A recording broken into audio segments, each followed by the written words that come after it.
trust their divine rulers to appease their gods. Political turmoil plagues the kingdoms, and one by one, the great city-states are being abandoned. The ancient Maya civilization is crumbling. City after city, area after area begins to fail. Cities are abandoned, kings disappear, and what had been classic Maya culture really comes to an end.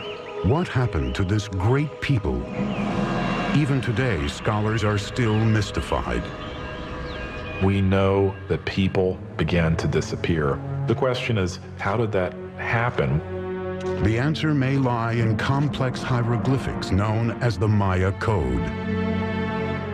A hieroglyph is a complex way of conveying all the information that Maya people could think or express, and is the only example in the Americas of a complete, complex system of writing. Today, these cryptic symbols reveal a history of brutal warfare, larger-than-life rulers, and the rise and fall of an enigmatic people. Hi, I'm Peter Weller, and I'm standing on top of this beautiful temple deep in the rainforest of southern Mexico near the border of Guatemala, and this is the heart of the civilization of the ancient Maya. For years, archaeologists believed that the ancient Maya were peacefully separated into 40 or so independent city-states, each with their own dynasty of kings.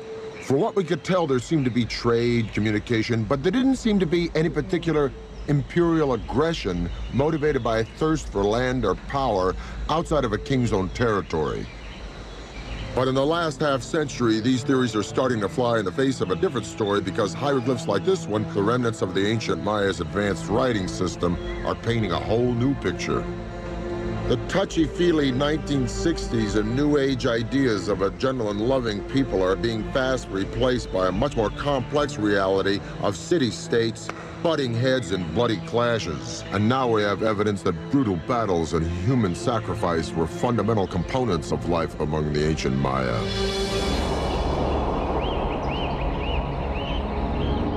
But the evolution of the Maya civilization into this complex network of city-states didn't happen overnight.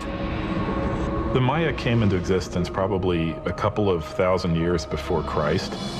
By 500 BC, population was on the rise, and small communities were turning into the first major Maya sites located throughout Central America. Fully organized kingdoms were ruling the region by 250 AD, with mighty rulers at the helm. They had powerful rulers. They were in competition with each other, and sometimes this competition led to war. For the Maya, it was war led by kings in the name of the gods. Maya kings were people like us, but for the Maya, they definitely had attributes of the supernatural. The price of devotion had brutal and sometimes deadly consequences. People owed a blood debt to the gods. It wasn't that they didn't regard human life or human blood highly. Quite the contrary. Human blood and human life was the most precious, the most sacred thing that could be offered to the gods in order to repay the blood debt that was incurred at creation. Bloodletting and human sacrifice dominated the king's strategic thinking. They picked allies and attacked neighbors, all with an eye on appeasing their deities and staying autonomous. Unlike Rome, in the case of the Maya, we're not dealing with one empire. Instead, we're dealing with a series of rival kingdoms. By the 3rd century AD, Maya civilization was flourishing. No one city ever succeeded in dominating all the others, but one seat of power was on the rise. Its name was Tikal. Tikal is one of the few cities that goes strong in the pre-classic period before the time of Christ, and then it just continues pretty much unabated all the way until the end of the classic period. This is a city that never really lost it. But in the 6th century, a rival power named Calakmul threatened Tikal's success. The Maya had these two great dynastic capitals, Calakmul and Tikal.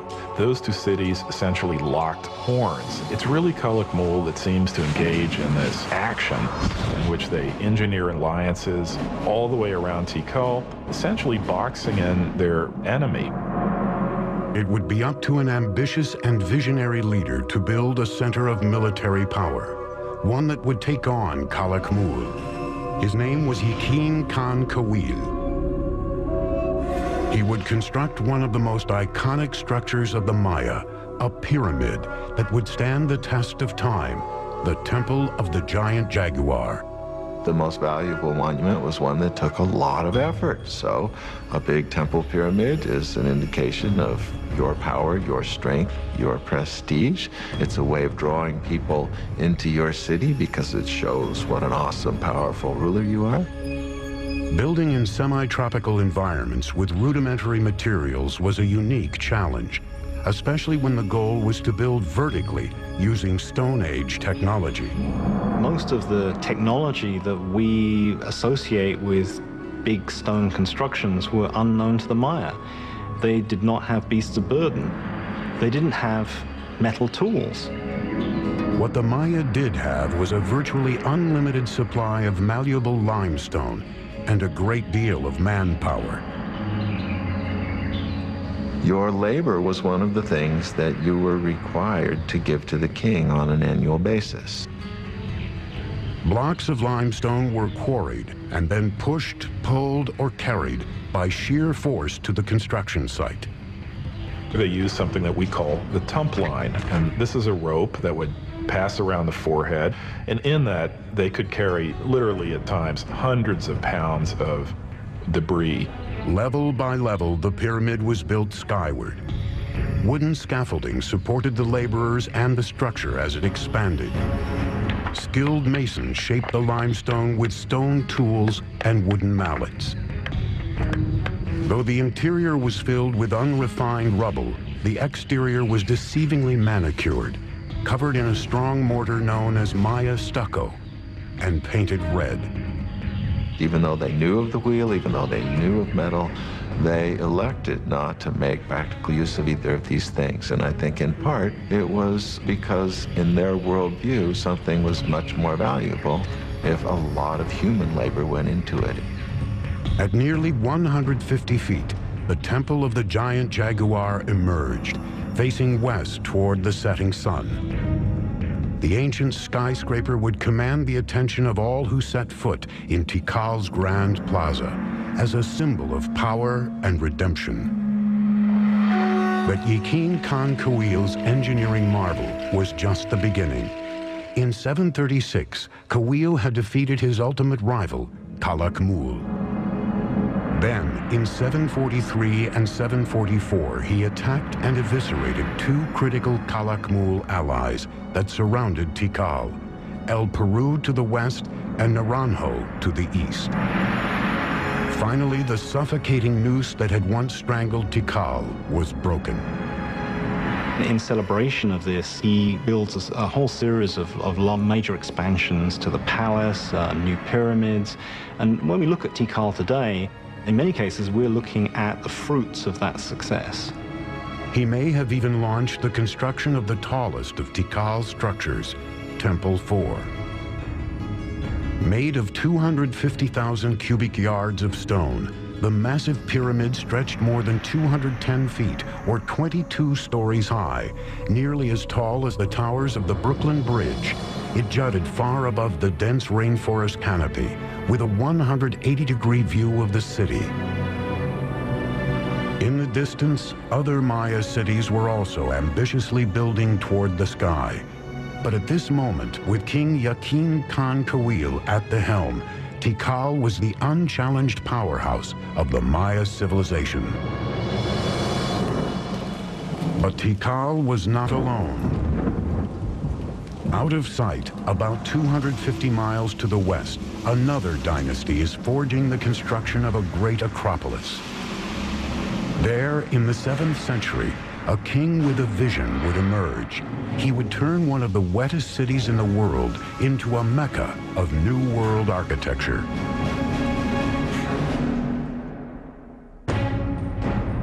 The view from the top of Temple 4 at Tikal was the backdrop for the Massassi temples in the movie Star Wars.